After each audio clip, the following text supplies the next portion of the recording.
Hello बच्चों, कैसे हो आप सभी। हमारा सेल के अंदर हमने सेल वॉल फिनिश कर दिया था, ठीक है। और आज जो है हम पढ़ने वाले हैं सेल मेम्ब्रेन। क्या पढ़ने वाले हैं बेटा? सेल मेम्ब्रेन यानी कोशिका झिल्ली। आज हम पढ़ने वाले हैं सेल मेम्ब्रेन, कोशिका झिल्ली। ओके, अगर हम कोशिका झिल्ली की बात करते हैं, ठीक है, तो कोशिका जो झिल्ली होती है वो कैसी होती है बेटा? थिन होती है, पतली होती है, ठीक है। कोशिका झिल्ली कैसी होती है? थिन होती है यानी पतली होती है, ठीक है। कोशिका झिल्ली जो होती है इलास्टिक नेचर की होती है। कौन से नेचर की होती है? इलास्टिक यानी प्रत्यास्थ होती है, ठीक है। Elastic in nature. कैसी होती है? प्रत्यास्थ होती है। ओके, चयनात्मक झिल्ली होती है। सेल मेम्ब्रेन को हम क्या बोलते हैं? चयनात्मक झिल्ली। यानी ये कैसी है? Selective permeable. Selective permeable membrane है, चयनात्मक झिल्ली है। यानी ये डिसाइड करेगी कौन सा मॉलिक्यूल जो है वो अंदर आएगा, कौन सा मॉलिक्यूल नहीं आएगा, ठीक है। ओके, उसके बाद ये बेटा कैसी होती है? लिविंग। सेल वॉल कैसी थी? डेड सेल थी, लेकिन ये कैसी है? लिविंग बाउंड्री है। कैसी है ये? लिविंग बाउंड्री है। It's that clear? तो ये थिन है, इलास्टिक इन नेचर है, सेलेक्टिव परमेबल है, living boundary. Okay, cell membrane को अगर हम देखें, इसका कॉम्पोजिशन देखें, ठीक है, क्या देख रहे हैं इसका कॉम्पोजिशन? अगर हम देखते हैं, इसका संगठन अगर हम देखते हैं, तो सेल मेम्ब्रेन जो है किस किस से मिलकर बनी हुई होती है? सेल मेम्ब्रेन के अंदर कौन कौन से कंपोनेंट्स होते हैं? तो सेल मेम्ब्रेन के अंदर होते हैं लिपिड, ठीक है। अगर लिपिड का देखें तो लिपिड कितना होता है? 40%, ठीक है। और लिपिड के अंदर आते हैं बेटा फॉस्फोलिपिड एंड ग्लाइकोलिपिड। कौन कौन आते हैं? फॉस्फोलिपिड एंड ग्लाइकोलिपिड, ठीक है। उसके बाद इसके अंदर आता है प्रोटीन। क्या आता है?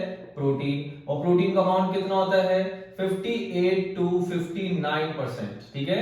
और साथ में इनके पास में होते हैं बेटा कार्बोहाइड्रेट। क्या होते हैं? कार्बोहाइड्रेट, जिनका अमाउंट होता है 1 से लेकर 2%, ठीक है। तो कॉम्पोजिशन क्या होता है प्रोटीन्स का? Lipid, proteins, carbohydrates. लिपिड का अमाउंट होता है 40%, प्रोटीन का अमाउंट होता है 58 to 59%, और कार्बोहाइड्रेट का जो अमाउंट होता है वो होता है 1 से 2%। ओके, अब एनसीईआरटी जो है एक लाइन मेंशन करती है, और वो लाइन क्या है? आरबीसी की प्लाज्मा मेम्ब्रेन, ठीक है। जो आरबीसी की प्लाज्मा मेम्ब्रेन होती है उसके कॉम्पोजिशन क्या होता है? कि लिपिड जो होता है उसका अमाउंट तो होता है बेटा 40%, ठीक है। और प्रोटीन की अगर अपन बात करते हैं तो प्रोटीन का अमाउंट होता है 52%, ठीक है। This is include in your NCERT. तो ये लाइन इंपॉर्टेंट है, आरबीसी की प्लाज्मा मेम्ब्रेन का कॉम्पोजिशन पूछा जा सकता है, ठीक है। एक बार स्क्रीनशॉट ले लीजिए इसका। ओके, अब अपन पढ़ने वाले हैं स्ट्रक्चर ऑफ प्लाज्मा मेम्ब्रेन या cell membrane. Okay, let's start. तो प्लाज्मा मेम्ब्रेन के स्ट्रक्चर को समझाने के लिए अलग अलग साइंटिस्ट ने अलग अलग हाइपोथेसिस प्रस्तुत की थी, ठीक है। Structure of plasma membrane, structure of plasma membrane. तो अलग अलग साइंटिस्ट ने अलग अलग थ्योरीज जो है प्रस्तुत की इसके स्ट्रक्चर को समझने के लिए। तो हमारी जो पहली थ्योरी है वो है बेटा सैंडविच मॉडल। कौन सा मॉडल है? Sandwich model. Okay, sandwich model जो है प्रपोज किया था डैवसन एंड डैनेली ने। कब प्रपोज किया था? 1835 के अंदर। किसने प्रपोज किया था? proposed by Davson and Danieli। Okay, और ये प्रपोज किया था बेटा 1835 के अंदर, 1835 के अंदर इसको प्रपोज किया था, ठीक है। जैसे कि आपने सैंडविच खाई होगी, सैंडविच के अंदर ऊपर जो होती है एक लेयर होती है ब्रेड की, उसके बाद आलू की लेयर, फिर नीचे भी क्या होती है? एक ब्रेड की लेयर होती है, और उस ब्रेड पे भी क्या होता है? आलू, और फिर उसको हम क्या कर देते हैं? प्रेस करते हैं, ठीक है। यही हमारा क्या होता है? सैंडविच, ठीक है। उसी तरीके से डैवसन और डैनेली ने बोला कि प्लाज्मा मेम्ब्रेन भी जो होता है वो प्रोटीन और लिपिड का इस तरीके से अरेंजमेंट होता है कि वो किस तरीके से शो होता है, सैंडविच के तरीके से शो होता है। ठीक है, जैसे हम डायग्राम बनाते हैं तो हमने यहां पर बनाया है प्रोटीन की लेयर। क्या बनाया है हमने? यहाँ पे प्रोटीन्स की लेयर बना दी है। ठीक है, ये हमने क्या बना दी? प्रोटीन की लेयर बना दी। ठीक है, और इसके अंदर हम बना देते हैं बेटा लिपिड। और ये जो लेयर बनी है ये किसकी है? लिपिड की लेयर है। किसकी लेयर है? लिपिड की लेयर है। ओके, ठीक है, फिर वापस से हमने किसकी लेयर बनाई है? प्रोटीन्स की लेयर बना दी है। ये हमने वापस किसकी लेयर बना दी? प्रोटीन की लेयर बना दी। ठीक है, और उसके बाद हमने वापस से किसकी बना दी है? लिपिड की लेयर बना दी है। ठीक है, ओके, तो ये outside of the plasma membrane है प्रोटीन, तो इसको हम क्या बोलते हैं? Peripheral protein. Peripheral protein. ठीक है, उसके बाद ये वाले जो प्रोटीन है इनसाइड द प्लाज्मा मेम्ब्रेन है, इसलिए हम इसको क्या बोल देते हैं? Integral proteins. क्या बोलेंगे? Integral proteins. ठीक है, और ये जो है वो है लिपिड। ये क्या है? लिपिड है। ठीक है, अगर हम इसका ये वाला पार्ट देखते हैं इस तरीके से, ओके, तो लिपिड का ये जो पार्ट है ये कहलाता है बेटा हेड पार्ट। ओके, और ये वाला जो पार्ट है ये पार्ट कहलाता है टेल पार्ट। जो आपका हेड पार्ट होता है वो तो कैसा होता है? हेड पार्ट जो होता है वो होता है हाइड्रोफिलिक। ठीक है, जो बना होता है ग्लिसरॉल का, और ये होता है हाइड्रोफोबिक, जो बना होता है फैटी एसिड का। ठीक है, ये वाला जो हेड पार्ट है वो किसका बना होता है? ग्लिसरॉल का बना होता है, जो हाइड्रोफोबिक इन नेचर होता है, और टेल पार्ट फैटी एसिड्स का बना होता है, जो कैसा होता है? हाइड्रोफोबिक इन नेचर होता है। ओके, अगर हम इसके साइज की बात करते हैं तो प्रोटीन का जो ये साइज होता है ये कितना होता है बेटा? 20 एंगस्ट्रॉम। ठीक है, अगर हम लिपिड के दोनों लेयर्स की बात करते हैं तो इसका साइज होता है 35 एंगस्ट्रॉम, और जो प्रोटीन का साइज है ये भी कितना है? 20 एंगस्ट्रॉम। तो according to Davson and Danielli, plasma membrane की जो थिकनेस होती है वो कितनी होती है? 75 एंगस्ट्रॉम। कितनी होती है? 75 एंगस्ट्रॉम। तो इसके अंदर सबसे पहले क्या है? प्रोटीन, फिर लिपिड, फिर लिपिड, फिर प्रोटीन। ठीक है, तो इस तरीके से इस मॉडल को हम बोलते हैं सैंडविच मॉडल। ठीक है, तो ये मॉडल जो है किसने प्रस्तुत किया था? डेविसन एंड डेनेली ने प्रस्तुत किया था। ठीक है, एक और मॉडल प्रस्तुत किया प्लाज्मा मेम्ब्रेन के स्ट्रक्चर को समझाने के लिए। ठीक है, और उस मॉडल के नाम है यूनिट मेम्ब्रेन मॉडल। कौन सा मॉडल है? Unit membrane model. ठीक है, और इसको प्रपोज किया था, प्रपोज्ड बाय रॉबर्टसन। किसने प्रपोज किया था? रॉबर्टसन ने प्रपोज किया था। ठीक है, अब प्लाज्मा मेम्ब्रेन के स्ट्रक्चर को समझने के लिए जो सबसे सही मॉडल और सबसे सर्वमान्य मॉडल प्रस्तुत किया वो था फ्लूइड मोज़ेक मॉडल। कौन सा था? फ्लूइड मोज़ेक मॉडल, जिसको अपन तरल मोज़ेक सिद्धांत भी कहते हैं, और वो प्रस्तुत किया था सिंगर एंड निकलसन ने 1972 के अंदर। वो अभी हम पढ़ते हैं, आप इसका स्क्रीनशॉट लीजिए। तो सिंगर और निकोलसन का जो मॉडल था वो सर्वमान्य मॉडल था प्लाज्मा मेम्ब्रेन के स्ट्रक्चर को समझने के लिए। It's that clear? ओके, तो हम उस मॉडल पे आते हैं।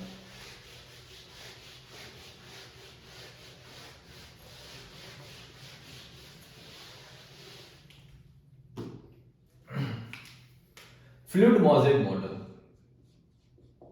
फ्लूइड मोज़ेक मॉडल, और फ्लूइड मोज़ेक मॉडल जो था प्रपोज्ड बाय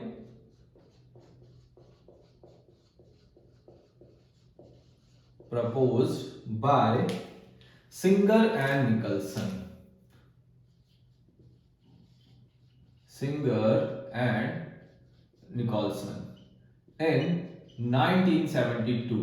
ठीक है, 1972 के अंदर उन्होंने फ्लूइड मोज़ेक मॉडल प्रस्तुत किया। ठीक है, तो देखो महासागर आपने देखे हुए, ठीक है, सी देखा होगा, समुद्र देखा होगा, और समुद्र के अंदर क्या होता है बेटा, छोटे छोटे टापू होते हैं। क्या होते हैं? छोटे छोटे टापू होते हैं। ठीक है, तो सिंगर एंड निकोलसन ने बोला कि फॉस्फोलिपिड का क्या है? महासागर है। क्या है? फॉस्फोलिपिड का महासागर है, एक समुद्र है बड़ा सा। ठीक है, और उसके उस महासागर में प्रोटीन के छोटे छोटे क्या लगे हुए हैं? आइसबर्ग्स लगे हुए हैं। क्या लगे हुए हैं? आइसबर्ग। तो उन्होंने किस तरीके से समझाया कि एक महासागर है किसका?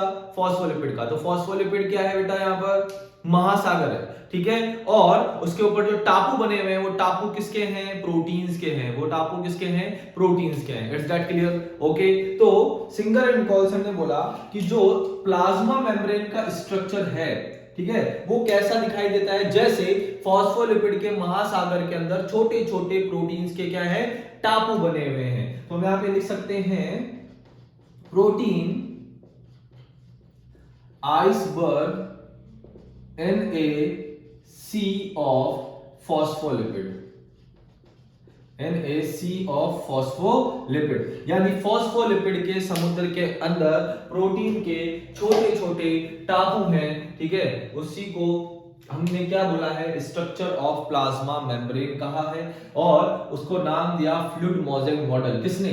सिंगर एंड निकोलसन ने। ठीक है, तो अब हम इसका एक डायग्राम बनाते हैं, बहुत अच्छा सा, फिर को समझाते हैं कि किस तरीके से उसको protein iceberg in sea of phospholipid कहा गया है। इसको हम गुलाब जामुन मॉडल भी कहते हैं। कौन सा मॉडल कहते हैं? गुलाब जामुन मॉडल भी कहते हैं। ठीक है, गुलाब जामुन के अंदर पूरा जो गुलाब जामुन है वो तो क्या हो गया? फॉस्फोलिपिड, और अंदर जो पिस्ता काजू बादाम वगैरह है वो क्या है? प्रोटीन्स। वो क्या है बेटा? प्रोटीन्स। इसलिए इसको हम गुलाब जामुन मॉडल भी कहते हैं। तो हम बनाते हैं फ्लूइड मोज़ेक मॉडल। ठीक है, तो फ्लूइड मॉडल बनाने के लिए सबसे पहले हम यहाँ पर लिपिड्स की कुछ लेयर्स बना देते हैं। तो ये किसकी लेयर है? लिपिड की लेयर है। ठीक है, किसकी लेयर होगी बेटा? लिपिड की। तो इस तरीके से हमने लिपिड्स की लेयर बनाई है। ओके, फिर हमने यहां पे कुछ प्रोटीन्स बना दिए हैं।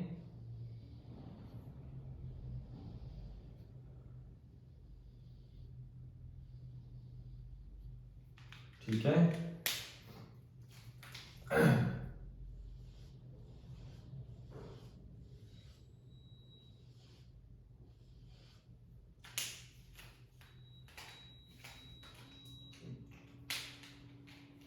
तो देखिए हम एक सुंदर सा डायग्राम बनाना चाह रहे हैं यहाँ पे, और सुंदर सा डायग्राम भी बन चुका है। और आप जो है कमेंट बॉक्स के अंदर लिख दीजिए। ठीक है, कमेंट बॉक्स के अंदर लिखा कीजिए कि आपको कोई टॉपिक समझ में नहीं आया हो। क्लियर बच्चों? तो इस तरीके से हमने थोड़ा डायग्राम कंप्लीट किया है। ठीक है,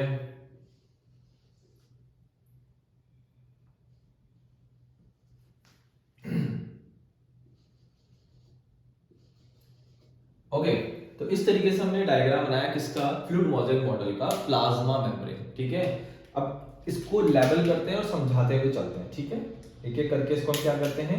लेबल करते हैं और समझाते हुए चलते हैं। ठीक है, तो देखो बेटा, ये जो लेयर बनाई है हमने, ठीक है, ये वाली लेयर, ये किसकी लेयर है?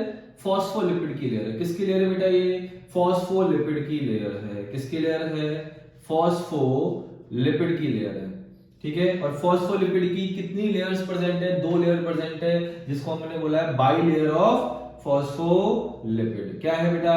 बाई लेयर है फॉस्फोलिपिड की। ठीक है, इसके अंदर लिपिड इस तरीके से प्रेजेंट है। तो ये जैसे कि मैंने बताया कौन सा पार्ट है? Head part. ये मैंने बताया कौन सा पार्ट है? Tail part. तो हेड पार्ट जो है वो कहां प्रेजेंट है? आउटसाइड। कहां पे प्रेजेंट है? आउटसाइड। ठीक है, और टेल पार्ट कहां प्रेजेंट है? Inside of the plasma membrane. ठीक है, inside of the surface. Okay, ये क्या है? आउटसाइड ऑफ द सरफेस, ये क्या है? Inside of the surface. तो हेड वाला पार्ट तो आउटसाइड है, टेल वाला पार्ट क्या है? इनसाइड है। ठीक है, फॉस्फोलिपिड जो है प्लाज्मा मेम्ब्रेन को क्या प्रोवाइड करवाता है? फ्लूइडिटी प्रोवाइड करवाता है। जैसे हमने बोला महासागर, महासागर किसका बना हुआ है? फॉस्फोलिपिड का। ठीक है, तो उसी से याद रखना है कि जो प्लाज्मा मेम्ब्रेन की फ्लूइडिटी है, ठीक है, वो कौन प्रोवाइड करवाता है? फॉस्फोलिपिड प्रोवाइड करवाता है। तो फॉस्फोलिपिड क्या करवाता है? प्रोवाइड फ्लूइडिटी क्या प्रोवाइड करवाएगा, फ्लूइडिटी प्रोवाइड करवाएगा। क्यों? फॉस्फोलिपिड के अंदर ऐसा क्या होता है कि वो फ्लूइडिटी प्रोवाइड करवाते हैं? तो उनके पास में अनसैचुरेटेड फैटी एसिड होते हैं। ये क्या होते हैं? Have unsaturated fatty acid. ठीक है, तो अनसैचुरेटेड फैटी एसिड्स की वजह से फॉस्फोलिपिड क्या करवाता है? इनको फ्लूइडिटी प्रोवाइड करवाता है। फ्लूइडिटी क्या करवाती है प्लाज्मा मेम्ब्रेन के अंदर? क्यों फ्लूइडिटी चाहिए प्लाज्मा मेम्ब्रेन को? ठीक है, तो अगर हम बात करें कि फ्लूइडिटी क्यों चाहिए, तो यहां पे लिख सकते हैं फ्लूइडिटी किसके लिए रिस्पॉन्सिबल होती है? फ्लूइडिटी जो होती है रिस्पॉन्सिबल होती है सेल ग्रोथ के लिए, सेल ग्रोथ के लिए रिस्पॉन्सिबल होती है। ठीक है, सेल जंक्शंस के लिए रिस्पॉन्सिबल होती है। किसके लिए? सेल जंक्शन के लिए। और एंडोसाइटोसिस के लिए भी क्या होती है? रिस्पॉन्सिबल होती है। अब ये एंडोसाइटोसिस क्या है बेटा, वो अभी हम पढ़ते हैं। ठीक है, तो फ्लूइडिटी कौन प्रोवाइड करवा रहा है? फॉस्फोलिपिड प्रोवाइड करवा रही है। ठीक है, क्योंकि इनके पास में क्या होते हैं? अनसैचुरेटेड फैटी एसिड्स होते हैं। ओके, फ्लूइडिटी कौन प्रोवाइड करवाता है? Cell growth. फ्लूइडिटी जो है किसके लिए रिस्पॉन्सिबल होती है? सेल ग्रोथ के लिए, सेल जंक्शन के लिए और एंडोसाइटोसिस के लिए क्या होती है? फ्लूइडिटी रिस्पॉन्सिबल होती है। ओके, ये जो स्ट्रक्चर हमने बनाया है इसको बोलते हैं बेटा कोलेस्ट्रॉल। कोलेस्ट्रॉल। अब कोलेस्ट्रॉल होते हैं प्लाज्मा मेम्ब्रेन पर। ठीक है, और कोलेस्ट्रॉल जो होते हैं वो प्लाज्मा मेम्ब्रेन को स्टेबिलिटी प्रोवाइड करवाते हैं। क्या प्रोवाइड करवाते हैं? Provide stability. ठीक है, क्या प्रोवाइड करवाते हैं? स्टेबिलिटी प्रोवाइड करवाते हैं। ठीक है, ये जो आपको स्ट्रक्चर नजर आ रहा है बेटा, ये जो प्रोटीन है इसको हम बोलते हैं एक्सट्रिंसिक प्रोटीन। कौन से प्रोटीन बोलते हैं? Extrinsic protein. ठीक है, ये वाला जो प्रोटीन है ये भी कौन सा है? Extrinsic protein. ठीक है, और एक्सट्रिंसिक प्रोटीन्स को हम पेरिफेरल प्रोटीन भी कहते हैं। पेरिफेरल प्रोटीन्स भी कहते हैं। ठीक है, अब जो एक्सट्रिंसिक प्रोटीन है वो कहां पे होते हैं? सरफेस पे होते हैं। क्या इजीली रिमूव हो सकते हैं ये? बिल्कुल, क्योंकि ये प्लाज्मा मेम्ब्रेन के अंदर धसे हुए नहीं है, ये लिपिड के अंदर धसे हुए नहीं है, ये बाहर की तरफ है, तो हम इजीली क्या कर सकते हैं? इसको रिमूव कर सकते हैं। ठीक है, तो ये कैसे हैं? इजीली रिमूव हो सकते हैं। अब इजीली रिमूव क्यों होते हैं? क्योंकि ये लूजली बाइंड होते हैं। कैसे होते हैं? लूजली बाइंड होते हैं। ठीक है, तो इजीली रिमूव हो जाते हैं। और कैसे होते हैं बेटा? लूजली बाइंड होते हैं। ओके, अब ये जो प्रोटीन्स आपको नजर आ रहे हैं, ठीक है, दिस वन, इन प्रोटीन्स को हम बोलते हैं इंट्रिंसिक प्रोटीन्स। क्या बोलेंगे इसको हम? Intrinsic protein. और ये वाला जो प्रोटीन है ये भी कैसा है? इंट्रिंसिक प्रोटीन है। ठीक है, बट ये वाला जो इंट्रिंसिक प्रोटीन है ये लिपिड बाइलेयर के अंदर पार्शियली घुसा हुआ है और ये पूरा का पूरा एम्बेडेड है। ठीक है, तो इसको हम क्या बोलेंगे कि ये जो इंट्रिंसिक प्रोटीन है ये कैसा है? Partially buried. ठीक है, कैसा है ये? पार्शियली बरीड, थोड़ा ही लिपिड के अंदर क्या हुआ है? धसा हुआ है। क्लियर? ओके, तो इंट्रिंसिक प्रोटीन्स कितने टाइप के होंगे बेटा? दो टाइप के होंगे। एक तो होता है पार्शियली बरीड और एक होता है फुली बरीड। एक कैसा होता है? फुली बरीड होता है। ठीक है, तो ये वाला जो प्रोटीन चैनल प्रोटीन है वो तो कैसा है? पार्शियली बरीड है। और ये वाला जो इंट्रिंसिक प्रोटीन है वो कैसा है? फुली बरीड है। ठीक है, ये जो चैनल्स आपको नजर आ रहे हैं इसको अपन बोलते हैं प्रोटीन चैनल। क्या होता है बेटा? ये प्रोटीन चैनल होते हैं। क्या होते हैं? Protein channel. और प्रोटीन चैनल क्या करते हैं कि वाटर सॉल्युबल मॉलिक्यूल को, किसको?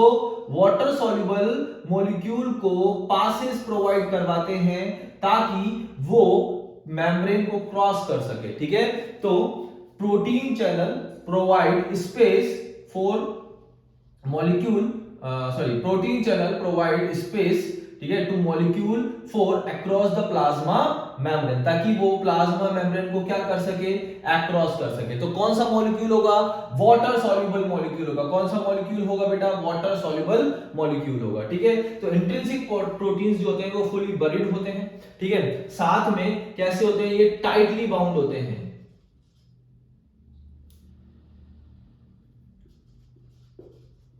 टाइटली बाउंड होते हैं और इजीली रिमूव नहीं होते। ठीक है, यहाँ पे ऐसे कह सकते हैं नॉट इजी रिमूव्ड।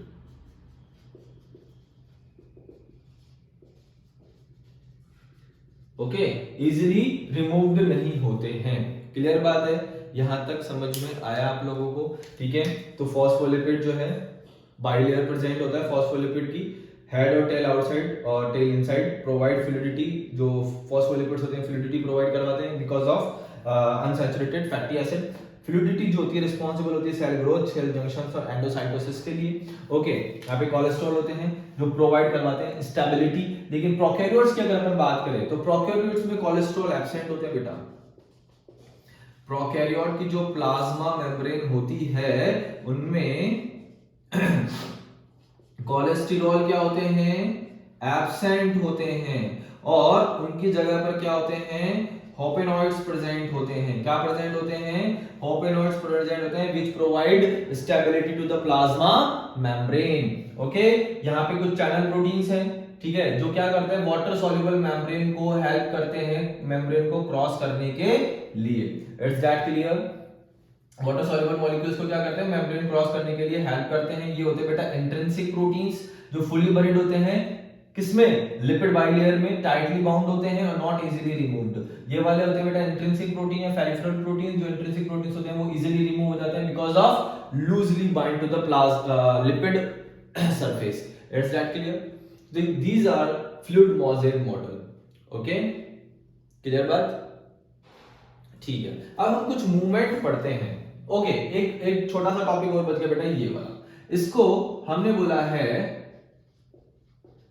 ग्लाइकोप्रोटीन, ठीक है, और ये जो है वो है ग्लाइकोलिपिड।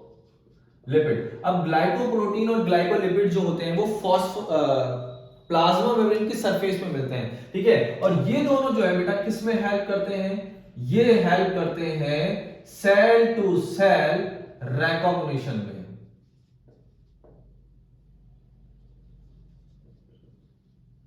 ठीक है, सेल टू सेल रिकॉग्नाइजेशन में हेल्प करते हैं ग्लाइकोप्रोटीन और ग्लाइकोलिपिड। जैसे स्पर्म जो है पर्टिकुलर स्पीसीज का जो स्पर्म है एक पर्टिकुलर स्पीसीज के एग को ही क्या करेगा, फर्टिलाइज करेगा। तो वो पहचानेगा कैसे, क्योंकि प्लाज्मा मेम्ब्रेन पर क्या प्रेजेंट होते हैं, कुछ ग्लाइकोप्रोटीन्स प्रेजेंट होते हैं। ठीक है, तो सेल को सेल से पहचानने में हेल्प कौन करेगा, ग्लाइकोप्रोटीन्स और ग्लाइकोलिपिड्स। ठीक है, तो ये सेल टू सेल रिकॉग्निशन में हेल्प करेंगे। इट्स दैट क्लियर बच्चों? ठीक है, स्क्रीनशॉट लीजिए।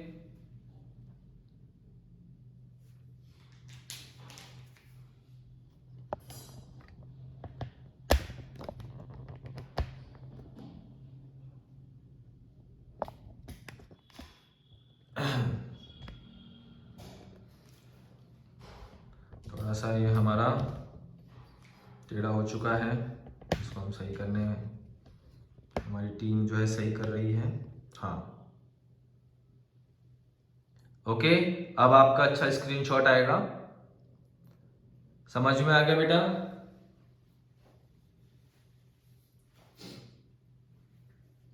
ओके, अब कुछ मूवमेंट्स हैं वो भी हम पढ़ लेते हैं। देखो, प्लाज्मा मेम्ब्रेन के जो पास एटीपीएज एंजाइम एक्टिविटी होती है। कौन सी एक्टिविटी होती है बेटा, प्लाज्मा मेम्ब्रेन के पास एटीपीएज एंजाइम एक्टिविटी होती है जो एक्टिव ट्रांसपोर्ट में क्या करती है, हेल्प करती है। क्या करती है, एक्टिव ट्रांसपोर्ट में हेल्प करती है। ठीक है, देखते हैं।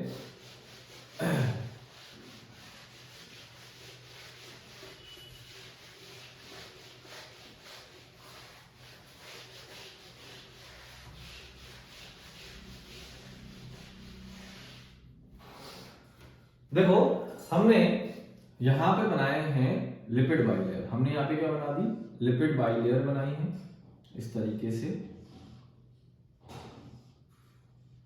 ठीक है, और हमने यहां पे कुछ कैरियर प्रोटीन्स बनाए हैं।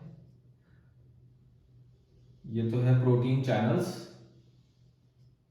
ओके, उसके बाद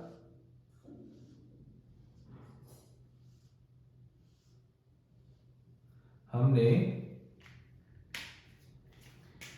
यहां पे बना दिए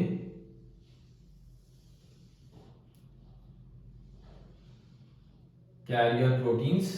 ठीक है, और फिर लिपिड बाइलेयर है।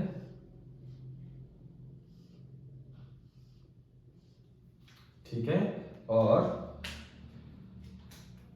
इस तरीके से हमने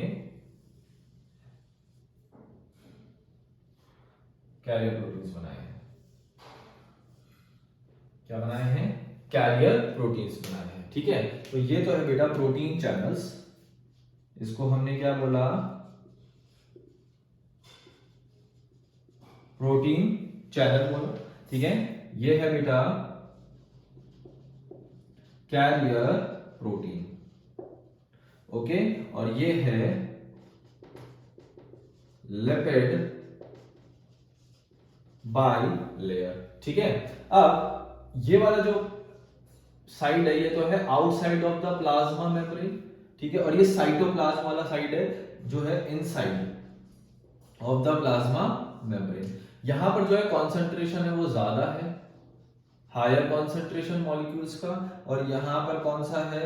लोअर कॉन्सेंट्रेशन है। ठीक है, क्लियर? तो देखो हमारे पास में एक मॉलिक्यूल है ये वाला। ठीक है, ये जो मॉलिक्यूल है ये लिपिड सॉल्युबल मॉलिक्यूल है। कैसा है ये? लिपिड सॉल्युबल मॉलिक्यूल है। और हमारी जो मेम्ब्रेन है वो भी किसकी बनी हुई है? लिपिड बाइलेयर की बनी हुई है। तो ये जो सॉल्युबल प्रोटीन, लिपिड सॉल्युबल जो मॉलिक्यूल है वो इजीली क्या हो जाएगा? मूव कर जाएगा। इजीली क्या कर जाएगा? मूव कर जाएगा। तो ये जो प्रोसेस है बेटा, इसको हम बोलते हैं डिफ्यूजन। इस प्रोसेस को हम क्या बोलते हैं? डिफ्यूजन बोलते हैं। और डिफ्यूजन जो होता है वो कैसा होता है? Higher concentration to lower concentration. क्या होता है? Higher concentration to lower concentration होता है। ठीक है, इसके अंदर एटीपी की रिक्वायरमेंट नहीं होती है। ठीक है, no energy used, no energy used. इसके अंदर एटीपी की रिक्वायरमेंट नहीं होती है। Is that clear? अब हमारे पास में एक और मॉलिक्यूल है। ठीक है, ये मॉलिक्यूल, अब ये जो मॉलिक्यूल है बेटा ये लिपिड सॉल्युबल नहीं है। ये कैसा है? Water soluble. कैसा है ये? वाटर सॉल्युबल है। और एक और हमारे पास में मॉलिक्यूल है। ठीक है, ये भी कैसा है? वाटर सॉल्युबल है। ये भी कैसा है? वाटर सॉल्युबल है। अब ये वाटर सॉल्युबल जो प्रोटीन मॉलिक्यूल्स है वो इजीली जो है अक्रॉस नहीं कर सकते हैं मेम्ब्रेन को। ठीक है, तो इनके हेल्प करने के लिए कुछ special type of proteins present होते हैं या प्रोटीन ट्रांसपोर्टर्स प्रेजेंट होते हैं, जिसमें एक तो होता है बेटा प्रोटीन चैनल्स और एक होते हैं कैरियर प्रोटीन्स। ठीक है, तो ये जो चैनल प्रोटीन्स है, ठीक है, ये क्या करते हैं? स्पेस प्रोवाइड करवाते हैं जिससे ये मॉलिक्यूल उस स्पेस से होता हुआ कहां पे एंटर कर जाता है? Inside of the plasma membrane enter हो जाता है। ठीक है, तो ये जो ट्रांसफर होगा इसको अपन बोलते हैं फैसिलिटेटेड डिफ्यूजन। Facilitated diffusion. ठीक है, bye protein channels, bye protein channel. और इसका जो मूवमेंट होता है वो भी कैसे, कहां से कहां की ओर होता है? Higher concentration to lower concentration. कहां से कहां की ओर होगा? Higher concentration to lower concentration. ठीक है, और इसमें भी एनर्जी की रिक्वायरमेंट नहीं होगी। Okay, no energy required. Is that clear?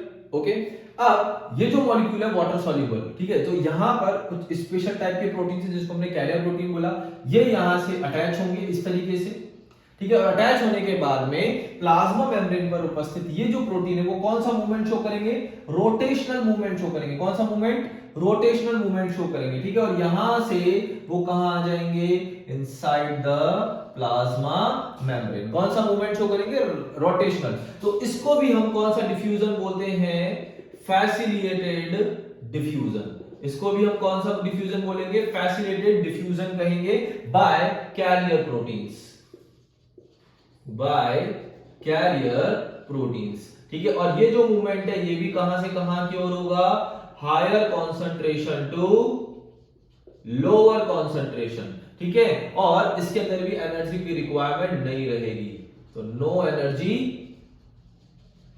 Required, इसके अंदर भी एनर्जी की रिक्वायरमेंट नहीं है। इट्स दैट क्लियर, समझ में आ गया? ठीक है, तो लिपिड सॉल्युबल तो इजीली क्रॉस कर जाएंगे। वाटर सॉल्युबल जो प्रोटीन्स है, ठीक है, वो उनके लिए क्या चाहिए, कुछ स्पेशल टाइप ऑफ प्रोटीन चाहिए, like protein channels, carrier proteins, तो ये इजीली क्या कर जाएंगे, मूव कर जाएंगे। इट्स दैट क्लियर, यहां तक समझ में आया? ओके, उसके बाद ये जो है energy not required, energy not required, energy not required, तो this type of diffusion is called passive diffusion।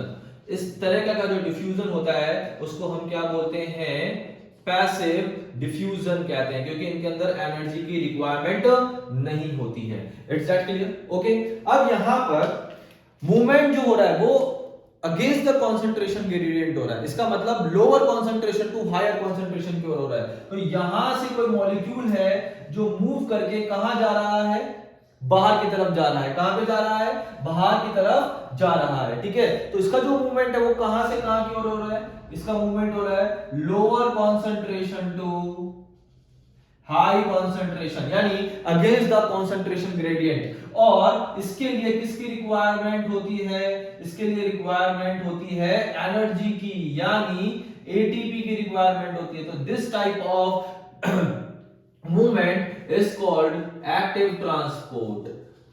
इसको हम क्या बोलेंगे, एक्टिव ट्रांसपोर्ट कहेंगे। क्या कहेंगे बेटा, एक्टिव ट्रांसपोर्ट, क्योंकि एक्टिव ट्रांसपोर्ट में किसकी रिक्वायरमेंट है, एनर्जी की। क्यों, क्योंकि मूवमेंट जो हो रहा है वो हो रहा है अपहिल। ठीक है, it means higher concentration to lower concentration against the concentration gradient. ये क्या हो रहा है, टुवर्ड्स द कंसंट्रेशन ग्रेडियंट। ठीक है, तो ये कुछ मूवमेंट है जो प्लाज्मा मेम्ब्रेन के थ्रू होते हैं। स्क्रीनशॉट ले लीजिए बेटा।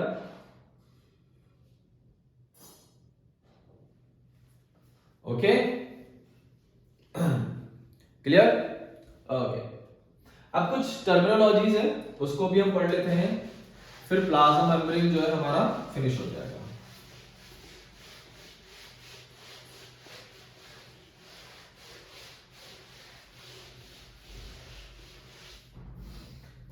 देखो कुछ टर्मिनोलॉजीज हैं। एंडोसाइटोसिस, एंडोसाइटोसिस, और एंडोसाइटोसिस को हम बल्क ट्रांसपोर्ट भी कहते हैं। ठीक है, ओके, जैसे कि मान लो हमारे पास में एक सेल है, क्या है बेटा, सेल है, और ये कोई फूड पार्टिकल है। क्या है, फूड पार्टिकल। ठीक है, अब इस फूड पार्टिकल को सेल क्या करती है, इनगल्फ करती है। फूड पार्टिकल को सेल क्या करती है, इनगल्फ करती है। तो इस तरीके से सेल जो है इस फूड पार्टिकल को इनगल्फ करेगी, ये एक मूवमेंट। ठीक है, अगर हम इसका दूसरा डायग्राम देखें तो ये फूड पार्टिकल इसमें आ चुका है। ठीक है, नेक्स्ट अगर हम इसका डायग्राम देते हैं तो ये फूड पार्टिकल जो है अंदर जा चुका है। ठीक है, यहां से कुछ एंजाइम्स जो होंगे ये इसके अंदर एंटर करेंगे और इस फूड पार्टिकल को क्या कर देंगे, डाइजेस्ट कर देंगे। तो अगला जो डायग्राम है हमारा कुछ इस तरीके से होगा। क्या हो गया, डाइजेशन हो गया। ठीक है, अब इसके अंदर से जो भी इंपॉर्टेंट कंपोनेंट्स हैं वो सेल के अंदर क्या हो जाएंगे, एसिमिलेट हो जाएंगे। ठीक है, और फिर क्या बचा, वेस्ट मटेरियल। क्या बचा, वेस्ट मटेरियल। ठीक है, ओके, और इस वेस्ट मटेरियल को सेल क्या कर देगी, वेस्ट मटेरियल को सेल जो है वो बाहर निकाल देगी। It's that clear? तो ये हमारा कोई फूड पार्टिकल है, इस फूड पार्टिकल को सेल ने क्या किया, इनगल्फ किया। सेल ने क्या कर दिया बेटा, इनगल्फ कर दिया। उसके बाद यहां पर क्या हुआ, तो इस जो इनगल्फेशन है, ठीक है, इस प्रोसेस को हमने क्या बोला, एंडोसाइटोसिस। इस प्रोसेस को हम क्या बोलते हैं, एंडोसाइटोसिस कहते हैं। क्या बोलते हैं, एंडोसाइटोसिस। उसके बाद एंजाइम्स जो है एंटर हुए, ठीक है, फूड वैक्यूल के अंदर। Enzyme enter into food vacuole and digest them. ठीक है, उसके बाद ये क्या हुआ, एसिमिलेशन हुआ यहां पर। ठीक है, यानी जो भी इंपॉर्टेंट कंपोनेंट्स थे सेल ने क्या कर लिया, उसको एब्जॉर्ब कर लिया। और ये हमारे पास में क्या है, वेस्ट मटेरियल। क्या है बेटा, ये वेस्ट मटेरियल और इसको बाहर निकाल दिया। तो इस बाहर निकालने की जो प्रोसेस है इसको हम क्या बोलते हैं, एक्सोसाइटोसिस। क्या बोलते हैं, एक्सोसाइटोसिस, यानी इजेशन ऑफ वेस्ट मटेरियल। क्या बेटा, एक्सोसाइटोसिस क्या होता है, egestion of waste material, egestion of waste material. और वेस्ट मटेरियल को बाहर निकालने की जो प्रोसेस है उसको हम सेल वॉमिटिंग भी कहते हैं। क्या बोलेंगे, सेल वॉमिटिंग। तो एक्सोसाइटोसिस का जो अदर नेम है वो क्या है, सेल वॉमिटिंग। एक्सोसाइटोसिस का अदर नेम क्या हो गया, सेल वॉमिटिंग हो गया। इधर देखो बेटा, अगर मान लो ये फूड पार्टिकल जो है सॉलिड है, ठीक है, ये फूड पार्टिकल क्या है, सॉलिड है, ठीक है। तो सॉलिड पार्टिकल को एंडोसाइटोसिस करने की जो प्रोसीजर है उसको हम बोलते हैं फैगोसाइटोसिस, ठीक है। अगर फूड पार्टिकल क्या है, सॉलिड है, ठीक है, तो ये वाला जो पार्ट होगा इसको हम क्या बोलेंगे, फैगोसोम। क्या बोलेंगे, फैगोसोम। तो ingestion of food particle in the form of solid or phagosome, this process is called phagocytosis, ठीक है। जब हम फूड पार्टिकल को सॉलिड फॉर्म में लेते हैं या फैगोसोम के फॉर्म में लेते हैं तो उसको हम क्या बोलते हैं, फैगोसाइटोसिस कहते हैं, ठीक है। अगर फूड पार्टिकल कैसा हो, लिक्विड हो, अगर ये क्या हो, लिक्विड हो, ठीक है, तो इस लिक्विड पार्टिकल को, ठीक है, जिसको हम क्या कहते हैं, पीनोसोम भी कहते हैं। तो अब हम इसको क्या बोलेंगे, पीनोसोम, ठीक है। तो ये जो प्रोसीजर है ये क्या कहलाएगी, पीनोसाइटोसिस। क्या कहलाएगी, पीनोसाइटोसिस, ठीक है। तो एंडोसाइटोसिस टू टाइप से हो सकता है। एक टाइप तो कौन सा है, फैगोसाइटोसिस। कौन सा टाइप है, फैगोसाइटोसिस, ठीक है। फैगोसाइटोसिस के अंदर जो फूड पार्टिकल है किस फॉर्म के अंदर आता है, फैगोसोम के फॉर्म में आता है। किस फॉर्म के अंदर आता है, फैगोसोम के अंदर आता है, ठीक है। तो ये किसका टाइप हो गया, एंडोसाइटोसिस का टाइप हो गया। यहां पर फूड पार्टिकल किस फॉर्म में होगा, सॉलिड फॉर्म के अंदर होगा। किस रूप में होगा, फैगोसोम के रूप में होगा, ठीक है। तो इस प्रोसीजर को हम बोलते हैं सेल ईटिंग। क्या बोलेंगे, सेल ईटिंग। तो another name of phagocytosis is called cell eating, ठीक है।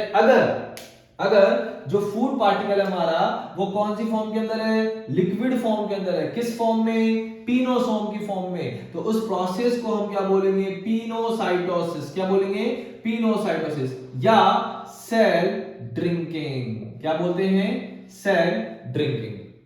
ओके, तो engulf the food particle, ठीक है, in form of phagosome. This process is called phagocytosis. And engulf the food particle in form of liquid or pienosome. This process is called pinocytosis and cell drinking. Is that clear? आ गया समझ में। और ejection of waste particle, ठीक है, this process is called exocytosis और cell vomiting. क्या बोलेंगे इसको हम, सेल वोमिटिंग। ओके, स्क्रीनशॉट लीजिए,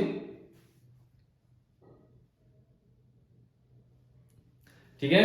तो आज यहीं पे हम फिनिश करते हैं टॉपिक को। सेल मेम्ब्रेन हमारा क्या हो चुका है, कंप्लीट हो चुका है।